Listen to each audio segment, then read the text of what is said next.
碗中筛入250克高筋面粉。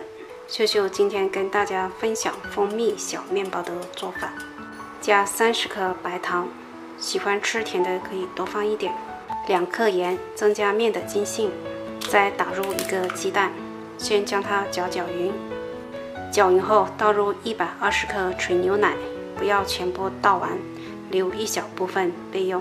用筷子将它搅成面细状后，下手揉成面团，这样成团就可以啦。揉好的面团用保鲜膜包裹住，放冰箱冷藏1小时以上。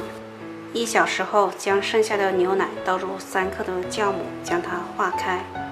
面团经过低温松弛，改变了原来的组织结构，面团呢很容易就形成这种鸡翅状的模啦。然后倒入面团中，将它揉均匀，揉至面团将水分基本的吸收，再放到案板上继续揉搓。刚开始的时候有点粘手，不好揉，在揉的过程中，慢慢你就会觉得它不沾手了。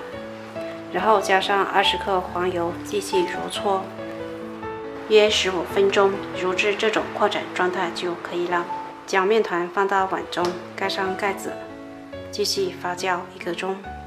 发酵好的面团放在案板上多揉一会，排出面团里面的气泡。再将面团分成12分等份的小剂子，每一份大约35克左右。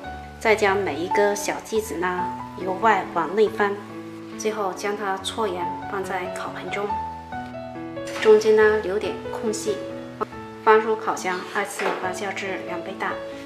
趁这个时间调点蜂蜜水，1汤匙的蜂蜜，半汤匙的凉白开，用刷子将它调开，放一旁备用。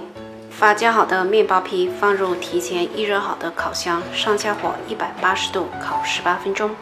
烤好的面包表面再刷一层蜂蜜水，我们的蜂蜜奶香小面包就做好了。这样做出来的面包呢，非常的蓬松鲜软，外面这一层皮呢非常的香，非常的好吃，奶香味非常的浓郁。喜欢的朋友可以在家试一下。